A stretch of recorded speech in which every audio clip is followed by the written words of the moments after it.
अस्सलाम वालेकुम, मैं हूँ महविश सैफुल्लाह खान और आप देख रहे हैं चैनल द डायलॉग आर। आज हम बात करेंगे दो पाकिस्तान की। दो पाकिस्तान की?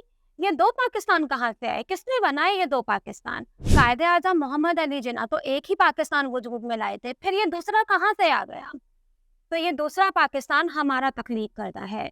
एक अमीरों का पाकिस्तान और एक गरीबों का पाकिस्तान। अमीरों का पाकिस्तान, जो दौलतमंदों का पाकिस्तान, जो ताकतवर का पाकिस्तान। पहले हम बात करेंगे अमीर के पाकिस्तान की, ताकतवर के पाकिस्तान की, जहां लोगों को कत्ल करने के बाद भी कोई डर, कोई खौफ नहीं होता, क्योंकि वो कानून के ताबे नहीं, बल्कि कानून उनके ताबे है, क्योंकि उनको इंसाफ की जरूरत नहीं, बल्कि उनके इशारे पर इंसाफ दिया जाता है। और दूसरी जगह हम बात करेंगे गरीब के पाकिस्तान की, कमजोर के पाकिस्तान, जिसको इंसाफ के लिए अदालतों के धक्के खाने पड़ते हैं, पुलिस स्टेशन के चक्कर लगाने पड़ते हैं इंसाफ के लिए। कभी एक दर तो कभी दूसरे दर जाना पड़ता है। इंसाफ देर से मिलना भी ना इंसाफ। इनको इंसाफ तो क्या, बुनियादी हकूक तक मुयस्सर नहीं। अभी कुछ दिन पहले कराची के इलाके में एक खातून कार सवार ने एक बाप बेटे को अपनी गाड़ी से मारा, उड़ाया और फिर कुचल डाला। कईयों को जख्मी भी किया, लेकिन फिर क्या हुआ? वही जो हमेशा होता आ रहा है। खातून कार सवार को पकड़ा, थाने भी ले जाया गया, लेकिन सलाखों के पीछे नहीं डाला। मुकदमे में इंतहाई कमजोर दिफात पेश किए गए। मुस्लिमा को जहनी मरीजा भी करार दिया गया। सरकारी अस्पताल में एक वार्ड भी बनाया गया। मुस्लिमा को वहां मुंतकिल किया गया। वकील ने अदालत को बताया कि मुस्लिमा एक नफ्सियाती मरीजा है, गुज़िश्ता 5 साल से ज़ेरे इलाज है। ऐसे मरीजों को अमूमन आइसोलेशन वार्ड में रखा जाता है, लिहाजा मौक्किला को जमानत दी जाए। वकील के इस मौकफ को सही साबित करने के लिए पुलिस भी पीछे नहीं रही। तफ्तीशी ऑफिसर ने एक आर्जी मेडिकल रिपोर्ट जमा करवाई, जिसमें बताया गया कि डॉक्टर के मुताबिक नताशा की जहनी हालत ऐसी नहीं। 7 करोड़ की गाड़ी जो सड़क पर चला रही थी, उसे अदालत नहीं लाया जा सकता था। उसकी जहनी हालत की वजह से उसे अस्पताल मुंतकिल कर दिया गया। ये खबर जब सोशल मीडिया तक पहुंची तो सोशल मीडिया सार्फिन भड़क उठे और एक भरपूर मुहिम चलाई, जिसके बाद एक नई हतमी रिपोर्ट सामने आई। डॉक्टर ने बताया कि वो जहनी मरीज है, लेकिन अहले खाना अभी तक जहनी हालत का कोई रिकॉर्ड पेश नहीं कर सके। अब एक और सीसीटीवी हमारे सामने आई है, जिसके मुताबिक खातून ने बाप बेटी को कुचलने से पहले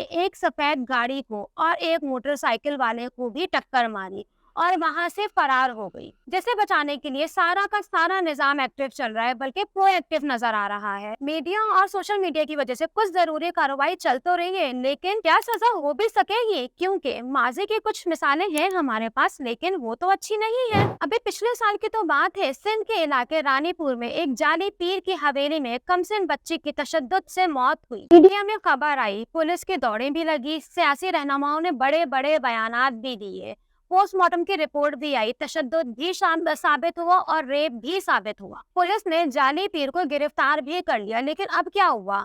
बच्चे की मां ने हलफनामा जमा करवा दिया कि बच्चे की मौत तब भी हुई है, मुस्लिम बेगुनाह है। अब अगर देखा जाए तो कोई वजह भी नजर नहीं आती उसको अंदर रखने की, लेकिन बच्चे के वालिद का जो बयान था वो पूरी कौम के मुंह पर एक जोरदार थप्पड़ था। बच्चे के बाप ने बताया कि तमाम गवाहान मुकर गए, हम केस हार गए और अब कुछ नहीं हो सकता। इस्लामाबाद में कत्ल हुए नूर मकदम तो याद है ना आप लोगों को? किसको याद नहीं होगी?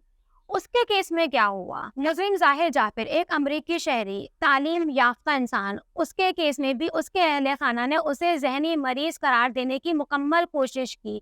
क्या क्या साजिशें नहीं हुई थी? थेरेपी वर्क्स का सहारा लिया गया। जाहिर जाफिर को कभी व्हील चेयर पे, कभी स्ट्रेचर पे लेकर आया गया। शाहरुख जतोई केस, उसमें भी मेडिकल का सहारा लिया गया। पैसे वाले लोग थे ना, पैसे वालों का ये मुल्क है। अब दुआ यह है कि नताशा केस में ऐसा ना हो, मुस्लिमा को सजा दी जाए और मकतूलीन को इंसाफ। ऐसा लगता है कि ताकतवर का गुंडागर्दी करना या कत्ल गारत करना या किसी की जान लेना उनका बुनियादी हक है, और फिर उन्हें बचाना हमारे कानून का बुनियादी फर्ज बन जाता है। जाते जाते हम दुआ करेंगे कि मुजरिम को उसकी सजा मिले और मुस्लिमीन को इंसाफ मिले।